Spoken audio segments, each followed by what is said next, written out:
నా పేరు బైరగోని రామచంద్రం, జనగామ జిల్లా అంక్షాపురం గ్రామం. మార్చి 21, 2025 ప్రపంచ కవిత దినోత్సవం సందర్భంగా నాకు ఇష్టమైన కవిత. పుట్టుక నీది, చావు నీది, బతుకంతా దేశానిది, ఒక సిరాచుక్క లక్ష మెదళ్లకు కదలిక అన్న కాళోజీ నారాయణరావు గారు రచించిన నా గొడవ కవితా సంపుటి నుండి నేను అసమానతలు అనే కవితను తీసుకుని విశ్లేషణ చేస్తున్నాను. ప్రజాకవిగా పేరుగాంచిన కాళోజీ నారాయణరావు ఆ రోజుల్లోనే ఈ సమాజంలోని పరిస్థితులను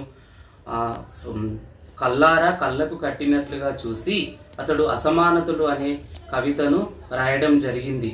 నాకు చాలా బాగా నచ్చిన కవిత అసమానతలు. దీన్ని మనం వ్యత్యాసాలుగా కూడా మనం చెప్పుకోవచ్చును.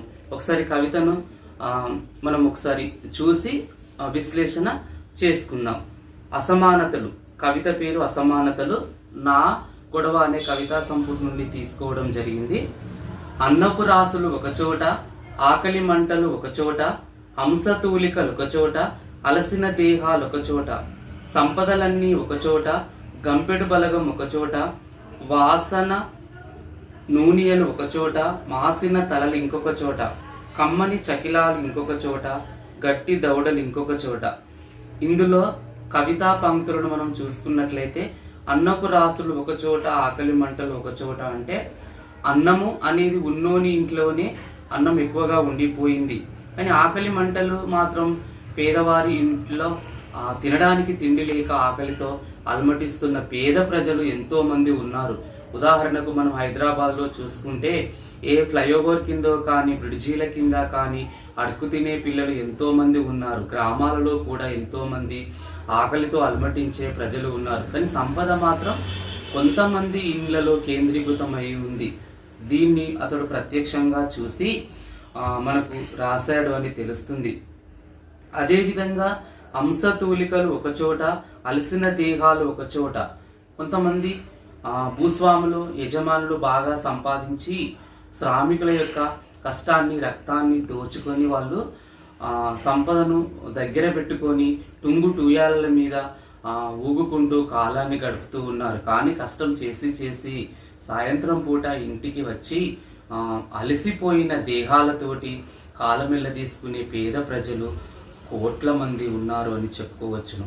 సంపదలన్నీ ఒకచోట, గంపెడు బలగం ఒకచోట. సంపద మాత్రం కొంతమంది దగ్గరే కేంద్రీకృతమైంది. కానీ సంపద లేని వాళ్ళు ఎంతో మంది ఉన్నారు. వారిని మనం పేదవారిగా చెప్తున్నాము. పేద ప్రజలు చాలా మంది చూస్తున్నాము. ఇంకా పేద ప్రజలు ఇంకా చూస్తూనే ఉన్నాము, ఇంకా చూస్తూనే ఉంటాము. ఎందుకంటే సంపదను బయటికి రానియటం లేదు ధనవంతులు. వారి దగ్గరనే ఎక్కువగా ఉంచుకుంటున్నారు. కాబట్టి వాసన నూనెలు ఒక చోట, మాసిన తలలు ఇంకొక చోట. అంటే మంచి సువాసనలు వెదజల్లే సువాసనలు గుబాలించే మంచి నూనెలు తలలకు రాసుకొని శ్రీమంతులు వాళ్ళ యొక్క కాలాన్ని వెల్లదీస్తున్నారు. కానీ మాసిన తలలు అంటే తలకు ఏమాత్రం నూనె లేని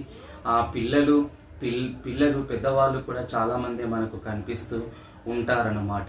ఈ విధంగా ఈ కవిత నేను విశ్లేషణ చేశాను. ఇది నాకు బాగా నచ్చిన కవిత, అసమానతలు అనే కవిత.